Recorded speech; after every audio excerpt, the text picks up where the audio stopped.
Hi hello నమస్తే. నేను మీ కట్టా Karthik.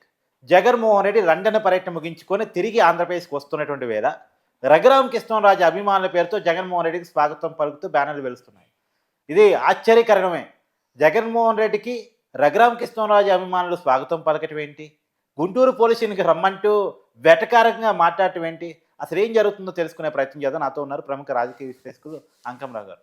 Sir నమస్కారం. నమస్తే కట్టవారు. రఘురామ కృష్ణంరాజు గారి అభిమానులు జగన్మోహన్ రెడ్డికి ఘన స్వాగతం పలుకుతున్నారు. కాకపోతే ఘన స్వాగతంలో చిన్న ట్విస్ట్. మీరు రండి, గుంటూరు స్టేషన్‌కి రండి అని వాళ్ళు బ్యానర్లు వెలుస్తున్నాయి. ఆ రఘురామ కృష్ణంరాజు గారి కస్టోడియల్ టార్చర్ కేసులో ఏ3గా జగన్మోహన్ రెడ్డి గారు ఉన్నారు. మీకు ఆ విషయం తెలుసు కదా. ఆ కేసు నడుస్తుంది కదా. ఆ సందర్భంగా ఈ ఘన స్వాగతమా? నిస్సందేహంగా. అంటే ఇక్కడ ఏమనుకున్నారంటే పాపం వీళ్ళందరూ ఇప్పుడు దాకా ఎట్లా బాధపడ్డారంటే నేను కూడా ఇక ఇయన్నీ బయటకు వస్తా ఉన్నాయి. అవినీతికి సంబంధించినవి కావచ్చు, వాళ్ళ బాబాయ్ గారి హత్యకి సంబంధించింది కావచ్చు, 5 సంవత్సరాల విధ్వంసానికి సంబంధించింది కావచ్చు, అలాగే ఆయన మీద ఉన్నటువంటి నేరాలకు సంబంధించి సిబిఐ, ఈడీ వాళ్ళకి సంబంధించింది కావచ్చు, ఇవన్నీ కూడా వెంటాడుతూ ఉన్నాయి. నాయకులు బయటికి వెళ్ళిపోతూ ఉన్నారు. సరే మనం సంపాదించుకోవాలని సంపాదించుకున్నాం, మనం తిరస్కరించారు ప్రజలు, మళ్ళీ అవకాశం ఇవ్వరన్న ఉద్దేశంతో లండన్ నుంచి రాడేమని చెప్పి నేను భావించాను, వాళ్ళు అలానే భావించారు. అందరూ కూడా అనుకున్నది అదే, ఇక పారిపోయాడు రాడనే భావనలో ఉన్నారు అందరూ. మరి ఈ పరిస్థితిలో వస్తున్నాడు కాబట్టి చాలా ఆనందంగా ఉంది వాళ్ళకి. కారణం ఏందయ్యా అంటే మీరు అన్నట్టు రఘురామకృష్ణరాజు గారికి సంబంధించినటువంటి ఆయన మీద దౌర్జన్యం దాడి చేసినటువంటి దాంట్లో ఎవరైతే తులసిబాబుకు సంబంధించి ఇప్పటికే అరెస్ట్ అయ్యాడు, జైల్లో ఉన్నాడు, విజయపాలు అరెస్ట్ అయ్యాడు, జైల్లో ఉన్నాడు కాబట్టి ఇంకా మిగిలిన వాళ్ళు 4 ఉన్నారు. అవును, ప్రభావతి గారు పరారీలో ఉన్నట్టు. అవును, A1 A2 ఈయన A3 అలాగే ప్రభావతి గారు, వాళ్ళ 4గురికి సంబంధించి. కాబట్టి వీళ్ళందరూ కొంచెం పురోగతి కనపడుతుంది దాంట్లో. అవును, ఇంతకు ముందు కంటే అంటే మందగమనంలో సాగుతున్నా కూడా అడుగులైతే పడతా ఉన్నాయి. మందగమనంలో సాగిన ప్రతిసారి ఈయన ములిగారు పెట్టుకుని ఆయన ప్రయత్నం ఆయన చేస్తున్నాడు. కొంచెం అడుగులైతే పడతా ఉన్నాయి. కాబట్టి ఇప్పుడు మొదటి వ్యక్తి సునీల్ కుమార్, మొదటి ముద్దాయి, శాఖాపరమైన చర్యలు జరుగుతాయి. రెండో ముద్దాయి వచ్చేసరికి పిఎస్ఆర్ ఆంజనేయులు, ఆయన మీద విచారణ ఎందుకు జరగదు? అదే చెబుతున్నా. మూడో ముద్దాయి వచ్చేసరికి ఇతను. ఇప్పుడు ఇక్కడ జరుగుతుంది ఏంటంటే ఈ విజయపాల్కు సంబంధించింది కావచ్చు, తులసిబాబుకు సంబంధించింది కావచ్చు, ప్రభావతి గారికి వెలుసుబాటు లేకుండా అయితే చేశారు. ఆమె ఎక్కడ దొరికితే అక్కడ మరి సుప్రీం న్యాయస్థానానికి వెళ్తే అక్కడ ఏం తీర్పు వస్తుందో తెలియదు. కాబట్టి ఈ లోపు జరుగుతూ ఉంటే ఇక్కడ గమనించుకోవాల్సిన అంశం ఏంటంటే ఒక్కొక్క అంశం చాలా విడమర్చి వాళ్ళ కాల మాకు తెలియదు, గుర్తులేదు, మర్చిపోయామని చెప్పిన అందరూ ఒకే బాణి చెబుతున్నా కూడా సాక్ష్యాధారాలు ముందు పెట్టి దీనికి మీ సమాధానం ఏంటంటే చెప్పకపోతే దోషులు అవుతారు కదా.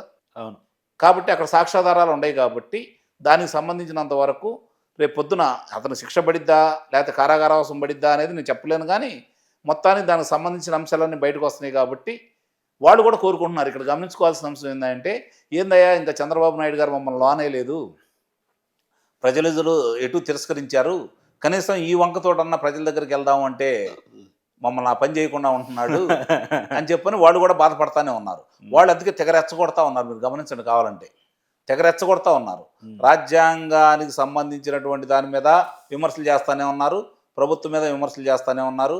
అలాగే ఎవరైతే అధికారులు ఉన్నారో వాళ్ళని కూడా రెచ్చగొడతానే ఉన్నారు. కానీ వీళ్ళు ఏంటంటే చట్టం తన బంధాన్ని చేసుకుపోతూ ఉంటుంది. నిస్సందేహంగా ఒక్కసారి గనక అతని మీద అభియోగాలు మోపి దాన్ని న్యాయస్థానాల ముందు పెడితే అతను తప్పించుకోవడానికి వీలు లేని విధంగా చేయాలని చెప్పాము, వీళ్ళు వెళ్తున్నాను. కాబట్టి ఇంతకీ లండన్ పర్యటనలో జగన్మోహన్ రెడ్డి ఏం చేసి ఉంటాడు సార్? ఏమి చేసి ఉంటాడు అంటే పైకేమో కూతురు డిస్టింక్షన్లో పాస్ అయింది, డిగ్రీ పట్టా కోసం వెళ్ళానని చెప్పారు. అంతవరకు ఓకే, అది ఒక్కరోజు పని. అంతకుముందు జగన్మోహన్ రెడ్డి గారు లండన్లో ఏం చేస్తుంటారు? అంటే మామూలుగా మనకు వచ్చిన అనుమానం కావచ్చు, మీకు వచ్చిన అనుమానం కాదు, నాదే చెప్పించాలనుకుంటున్నారు.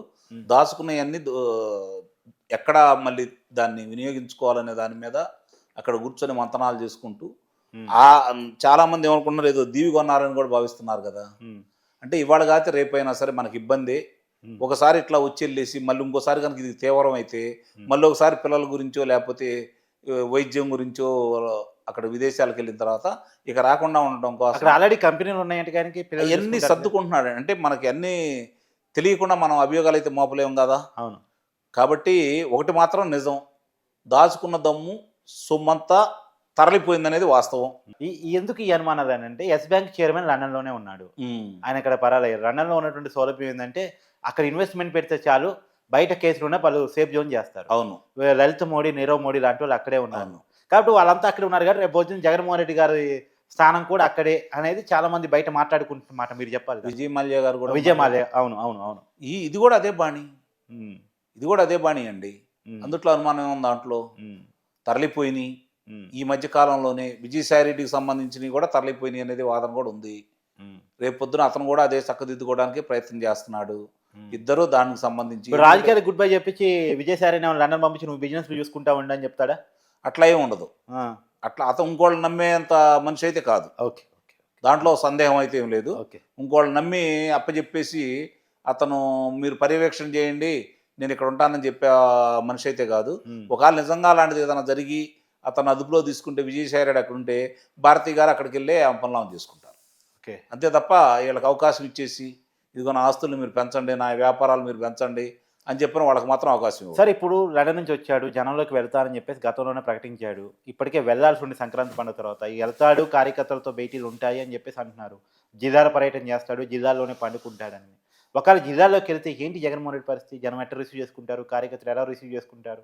నిస్సందేహంగా అతన్ని మనం తక్కువ అంచనా వేయటానికి వీల్లేదు. ఉమ్, జనం అయితే స్వాగతిస్తారు, ఉమ్, అందుట్లో అనుమానం ఇలా వాళ్ళ మనుషులు వాళ్ళకు ఉన్నారు. ఉమ్, మీరు గమనించుకోవాల్సిన అవసరం ఏంటంటే చాలా తెలివిగా వాళ్ళు ఏ విధంగా చేసేవాళ్ళు అంటే ఒక ఊర్లో ఎవరైనా పరామర్శకి వెళ్ళారనుకోండి, ఆ ఊరి జనాభా 400 మంది, కానీ వీళ్ళు 1000 మంది ఉండేవాళ్ళు. తన మనుషులు తన వాళ్ళు ఉమ్. 1000 మంది ఉండేవాళ్ళు. భద్రతా వలయం కావచ్చు, వీళ్ళందరూ కలిసి అంటే 1000 మంది కనపడతా ఉంటారు, జనం వచ్చాక మనకి అర్థమవుతా ఉంటుంది. అర్థమవుతా ఉంటుంది కదా, తండోపతండాలుగా వచ్చి అంటే ఎక్కడి నుంచో తరలించిన జనాలు మొత్తం వాళ్ళేమంటే ఉంటారు కదా. ఆ ఊరోళ్ళంతా బయటికి రాకుండా తలుపులు మూసుకున్నా సరే జనం కనపడతారు. ఓకే. రేపు పొద్దున కూడా ఇలానే జరిగింది, అందుట్లో అనుమానం ఏముంది? సో జగన్ వెనకాల జనం కనపడతారు, కానీ జనం లోకల్ వాళ్ళ కాదని తెలియదు. లోకల్ వాళ్ళు ఎటు కాదు, కాదు. అందుట్లో సందేహమే లేదు. ఎందుకంటే 5 సంవత్సరాల విధ్వంసం చూసిన తర్వాత, 5 సంవత్సరాలు అతని పరిపాలన చూసిన తర్వాత అతను ఎదురెళ్ళి స్వాగతం చేసే పరిస్థితుల్లో స్థానిక నాయకత్వం కూడా లేదు కదా ఇప్పుడు. నాకు ఇక్కడ కూడా ఆశ్చర్యం, మీరు స్వాగతాలు మాట్లాడారు కాబట్టి జగన్మోహన్ రెడ్డి స్వాగతం పలికితే ఎవరు పలకాలి? విజయవాడలో ఉన్న నాయకులు పలకాలి, అమర్నాథ్ విష్ణునో ఇంకొకళ్ళు పలకాలి, అక్కడ ఉన్న పార్టీ క్యాడర్ పలకాలి. కానీ వీళ్ళకంటే భిన్నంగా రఘురామ కృష్ణరాజు గారి అభిమానులు పలకటం అంటే ఆశ్చర్యంగా ఉంది. వాళ్ళు ఎప్పుడు పారిపోదామని వాళ్ళు చూస్తున్నారు, ఈయన ఎప్పుడు ఆయన లోనకు తీసుకెళ్దామని వీళ్ళు చూస్తున్నారు. కాబట్టి వీళ్ళు స్వాగతం చేయడంలో తప్పులేదు అనుకుంటున్నాను నేను. ఎందుకంటే ఆయన బయట ఉండకూడదు, లోన ఉండాలనేది కదా వీళ్ళ భావన. కాబట్టి అది వాళ్ళు చూడాలని వాళ్ళు కోరుకుంటున్నారు, కాబట్టి వాళ్ళు స్వాగతం పలుకుతున్నారు అని అయితే నేను భావిస్తున్నాను. ఓకే. బలమైన ఆధారాలు ఉన్నాయి కాబట్టి నిస్సందేహంగా ఇప్పుడు ఆదాయ పన్ను శాఖ లేకపోతే ఇందా నేను చెప్పినట్టు సిబిఐ వాళ్ళు వదిలేసినా కూడా ఇక్కడైతే ఆ రాష్ట్రంలో జరిగిన అరాచకాలకు అన్నిటికీ ఆధారాలు స్పష్టంగా ఉన్నాయి కాబట్టి, ఒక్కొక్క అంశాలు బయటపడతా ఉన్నాయి కాబట్టి ఆ అంశాలకు సంబంధించి ముఖ్యంగా ఇప్పుడైతే రఘురామకృష్ణరాజు గారికి సంబంధించింది ఆయన కొట్టిన ఎవరైతే ఉన్నారో దాన్ని ఆయనకు ప్రత్యక్షంగా చూయించారని చెప్పి ఆయన అభియోగం కూడా ఉంది కాబట్టి అది నిరూపితమవుతుందన్న ధైర్యం వాళ్ళలో ఉంది కాబట్టి దాంట్లో నిస్సందేహంగా అతను దోషిగా తేల్తాడు కాబట్టి కారాగారవాసం అనుభవించాలి కాబట్టి వాడు స్వాగతం పలుకుతున్నారు.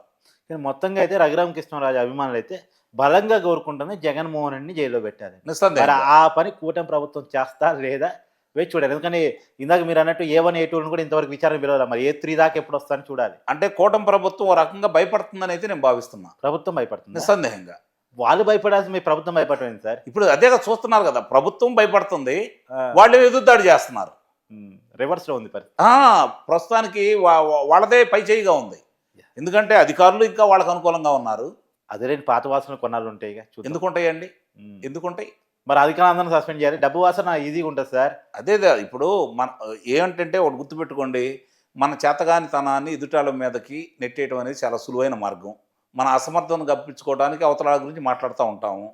సమర్థవంతంగా పనిచేసి ఇప్పుడు నిన్నగాక మొన్న పోలవరానికి సంబంధించి నిర్వాసితులకి 1000 కోట్ల రూపాయలు ఇచ్చారు, వాడు చెప్పుకోవట్లేదు. పోలవరం పనులు మొదలైనవి, వాడు చెప్పుకోవట్లేదు. అమరావతిలో పనులు మొదలైనవి, వాడు చెప్పుకోవట్లేదు. రైతులకి 1600 బకాయిలు చెల్లించారు, అది జగన్మోహన్ రెడ్డి బకాయిలు. మరి పంచాయతీలకి బకాయిలు చెల్లించారు, అవి చెప్పుకోవట్లేదు, ప్రచారం చేసుకోవట్లేదు. ఆయనలాగా పత్రికల్లో పతాక శీర్షికన వాటిని ప్రచురించడం లేదు. వీళ్ళు పనులు వాడు చేసుకుంటూ వెళ్ళిపోతూ ఉన్నారు.